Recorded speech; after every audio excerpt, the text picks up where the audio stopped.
आज की इस एपिसोड में आप देखने वाले हैं कि गुलनूर और दमीर चाचा रोशनी की कब्र पे बैठे होते हैं कि गुलनूर दमीर चाचा से कहता है कि आज मैं बड़ा पुरसुकून हूँ कि मैं रोशनी के कातिलों से उसका बदला ले चुका हूँ। सुनने के बाद आप देखेंगे दमीर चाचा उसको कहते हैं कि हाँ, मैं भी बड़ा पुरसुकून हूँ कि रोशनी के कातिल अपने अंजाम को पहुंच चुके हैं। इन सब बातों के बाद आप देखेंगे दमीर चाचा गुलनूर से कहते हैं कि मैं चाहता हूँ कि तुम अब अपनी नई जिंदगी शुरू करो। वो उसको कहते हैं कि रोशनी अब इस दुनिया में नहीं है, लेकिन तुम अपनी जिंदगी खराब ना करो और तुम शादी कर लो और अपनी फैमिली को स्टार्ट करो ताकि तुम्हारे बाद भी तुम्हारे नाम लेवा हो। लेकिन आप देखेंगे गुलनूर कहता है कि मैं तब तक ऐसा कुछ भी नहीं करूंगा जब तक अपनी जमीनों से मंगोल खत्म न कर दूं। वो कहता है जब तक हमारी जमीनों पर कोई एक भी मंगोल है तब तक मैं सुकून से नहीं बैठूंगा, मैं उनको उनके अंजाम तक पहुंचाता रहूंगा। जब तक हमारी ये सरजमी हमारा वतन न बन जाए तब तक हम ये जंग लड़ते रहेंगे। दूसरी तरफ आप ये भी देखने वाले हैं कि जब ताजर अफरासियाब को ये पता चलता है कि गुलदारों ने उसके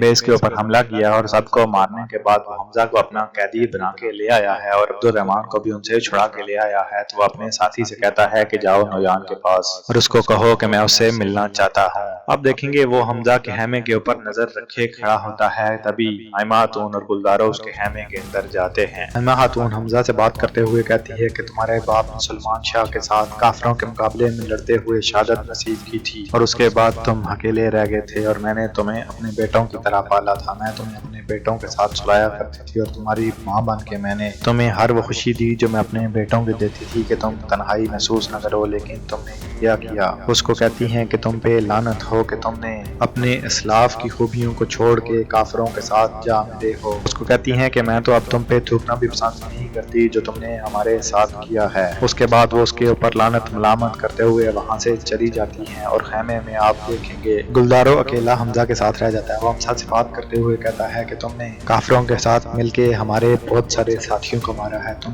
क्या समझते हो कि तुम अब जिंदा बच जाओगे। इसके जवाब में हमजा खामोशी से गर्दन हिला देता है कि मैं ऐसा बिल्कुल नहीं समझ रहा कि मैं बच जाऊंगा। उसके बाद आप देखेंगे गुलदारो उसको कहता है कि कल मैं तुम्हें जंग की तैयारी के मैदान में सबके सामने फांसी पे लटका दूंगा ताकि लोग ये देख सकें कि हमारे साथ बर्दारी करने वालों का क्या होता है। उसके बाद वो अपने एक सिपाही को बुलाता है और उसको कहता है कि इसको जाए नमाज दो ताकि ये अपनी गुनाहों की माफी मांग सके अगर इसके दिल में थोड़ा सा भी अपने रब की जात का डर है तो। ये सब होने के बाद आप देखेंगे गुलदारो जब वहां से चला जाता है तो हमजा अकेला रह जाता है, तो वो खुद पे गुस्सा करता है कि उसने क्यों अपनों को छोड़ के गैरों के साथ मिला है। वो दूसरी तरफ आप ये भी देखने वाले हैं कि जब तुंगत तैमूर से भागने के बाद वापस अपनी बेस पे पहुंचता है तो उसको वहाँ शमन मिलता है और बाकी सारे सिपाही मारे जा चुके हैं। वो उससे पूछता है कि यहाँ क्या हुआ है। वो उसको बताता है कि गुलदारो और उसके सिपाहियों ने यहाँ पे हमला किया और वो सबको मार के हमजा और अब्दुल रहमान को अपने साथ ले गए हैं। तभी आप देखेंगे वहाँ पे नौयान पहुंच जाता है। नौयान जब ये सब कुछ देखता है तो वो हैरानो परेशान हो जाता है। वो तुंगत से कहता है कि इसका मतलब है कि तुम पे भी उन लोगों ने घात लगा के तुम पे हमला किया और वो तुम्हें और तुम्हारे सिपाहियों को तबाह बर्बाद करके चले गए हैं। ये सब कहने के बाद नौयान कहता है कि हमने जो चाल चली थी वो हमारे ही खिलाफ हो गई है। वो तुंगत से पूछता है कि ये उनको कैसे पता चला कि हमने उनके खिलाफ ये चाल चल रहे थे, जिसके जवाब में तुंगत खामोश हो जाता है क्योंकि उसके पास इसका कोई आंसर नहीं होता कि ऐसा क्यों हुआ है। अभी ये बातें हो ही रही होती हैं कि शमन नौयान को बताता है कि सारे के सारे सिपाही मारे जा चुके हैं और जो बचे थे वो भाग गए हैं। नौयान शमन से कहता है कि तुम उक़दाए को खत लिखो कि वो हमारे लिए एक और आर्मी का यूनिट भेजें ताकि हम इस बात का बदला ले सकें। ये सुनने के बाद तुंगत नौयान से कहता है कि हम अकेले यहाँ क्या करेंगे, तुम भी जख्मी हो। लेकिन आप देखेंगे नौयान कहता है कि मैं बदला लिए बगैर यहाँ से कभी वापस नहीं जाऊंगा। तभी आप देखेंगे अफरासियाब का साथी वहाँ पहुंच जाता है। वो नौयान से कहता है कि अफरासियाब कह रहा है कि अब आपका नेक्स्ट क्या प्लान है, मैं आपके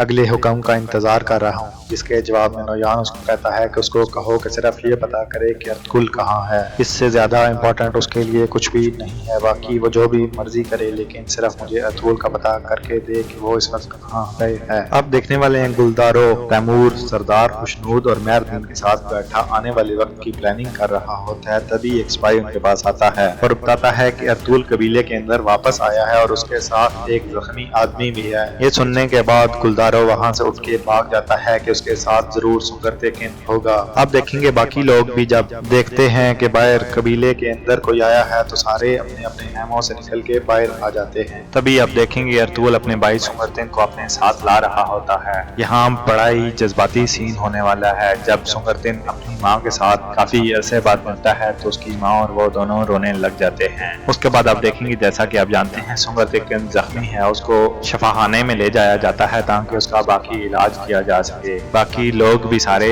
سنگرتن کو دیکھ کے حیران و پریشان ہو جاتے ہیں کہ یہ جو اتنے عرصے سے پتا نہیں کدھر تھا وہ دوبارہ واپس کیسے آ گیا ہے۔ تب ارطغرل ان کو بتاتا ہے کہ جو اسپیشل ٹاسک پہ وہ گیا تھا وہ یہی تھا کہ وہ سنگرتن سے ملنے گیا تھا اور اس کو وہ واپس لینے گیا تھا۔ اب دیکھیں گے جب سنگرتن کا علاج چل رہا ہوتا ہے تو باہر حلیمہ سلطان عالیہ ان کو بتاتی ہے کہ ارطغرل اپنے بھائی سنگرتن کو لینے گیا تھا، جس کے جواب میں وہ کہتی ہے کہ باقی سارے لوگ جنگ پہ گئے تھے اور وہ اپنے بھائی کو ڈھونڈنے نکل گیا تھا، یہ کون سی عقل مندی ہے۔ لیکن آپ دیکھیں گے حلیمہ سلطان خاموش رہتی ہے اور شہناز خاتون اس کو جواب دینے ہی والی ہوتی ہے کہ حلیمہ سلطان اس کو بھی روک دیتی ہے کہ ابھی یہ وقت نہیں ہے۔ تبھی آپ دیکھیں گے آئمہ خاتون، ارطغرل اور باقی سارے لوگ خیمے سے باہر آتے ہیں۔ آپ دیکھیں گے مہر الدین ارطغرل سے کہتا ہے کہ سنگرتن جس کو ہم کافی عرصے سے مردہ سمجھ رہے تھے وہ دوبارہ وہاں کیسے آ گیا، جس کے جواب میں ارطغرل اس کو بتاتا ہے کہ میں سنگرتن سے ملنے گیا تھا اور وہاں پہ میرا نویان اور اس کے سپاہیوں کے ساتھ مقابلہ ہو گیا، میں نے ان سب کو تو مار دیا ہے لیکن نویان وہاں سے بچ نکلا ہے اور میں بھی آپ لوگوں کی طرح ہی جنگ لڑنے گیا تھا، میں کوئی اپنا کام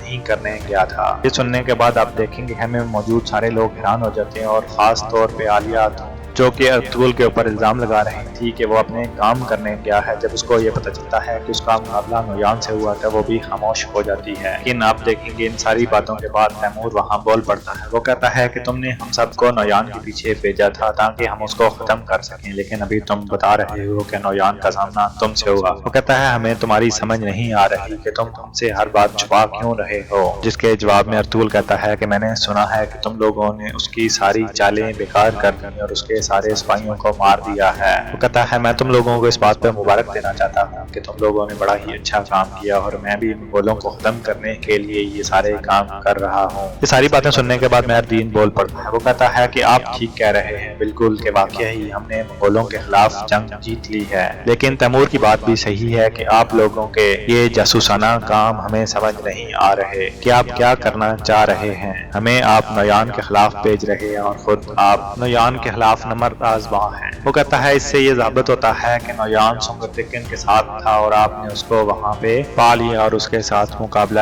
کیا، لیکن پھر بھی ہمیں یہ پتا ہونا چاہیے کہ آپ کی ساری پلاننگ کیا تھی۔ یہ ساری باتیں سن کے آپ دیکھیں گے آئمہ خاتون پریشان ہو رہی ہوتی ہے، وہ کہتی ہے کہ ابھی یہ باتیں کرنے کا ٹائم نہیں ہے، ابھی ہمارا مریض اندر ہے اور ہم یہ باتیں کر رہے ہیں۔ وہ کہتی ہیں اگر جس نے یہ باتیں کرنی ہیں وہ خیمے سے باہر چلا جائے اور یہ مسئلہ وہاں جا کے سالو کرے۔ اس ایپیسوڈ میں آپ یہ بھی دیکھنے والے ہیں کہ نویان نے اپنی جگہ چینج کر لی ہے اور اب وہ اپنا مسکن ایک غار کے اندر بنا رہا ہے۔ وہاں وہ اپنے ساتھی تنگت سے بات کرتے ہوئے کہتا ہے کہ وہاں پہ سنگرتن کے پاس ایک سیل تھی جو کہ وہ لے کے اپنے قبیلے چلا گیا ہے، جس کے جواب میں آپ دیکھیں گے شمن اور تنگت کہتے ہیں کہ اگر وہ سیل لوگوں کے پاس ہی رہی تو جیسے کہ آپ جانتے ہیں کہ ترک سردار اس اوز خان کی کتنی ریسپیکٹ کرتے ہیں اور وہ اس سیل کی وجہ سے سارے اکٹھے ہو جائیں گے اور ہمارے ساتھ مل کے جو کام کر رہے ہیں ترک سردار وہ بھی ہم سے علیحدہ ہو جائیں گے اور ہماری آرمی ٹوٹ پھوٹ کا شکار ہو جائے گی۔ اگر ایسا ہوا تو پھر عبداللہ خان ہمیں زندہ نہیں چھوڑے گا، ہمیں اس بات کو کسی نہ کسی طرح روکنا ہوگا تاکہ ہم ترکوں کے خلاف یہ جنگ جیت سکیں۔ دوستوں آنے والی episode drama serial Ertugrul Ghazi کی بہت زیادہ انٹرسٹنگ ہونے والی ہے، کیونکہ نویان وسیل حاصل کرنے کے لیے ہر حد تک جانے کے لیے تیار ہے، جبکہ دوسری طرف ارطغرل ترک سرداروں کو اکٹھا کرنے کے لیے کوششیں کر رہا ہے کہ وہ منگولوں کے خلاف آخری ایک جنگ لڑے اور ان کو اپنی سرزمین سے نکال باہر کے۔ آپ کا کیا خیال ہے کہ اس اپنے مشن میں کون کامیاب ہونے والا ہے؟ جاننے کے لیے آنے والی ایپیسوڈ دیکھتے رہیے گا اور میرے چینل کو سبسکرائب کر دیں تاکہ آنے والی ویڈیوز آپ کو ملتی رہا کریں۔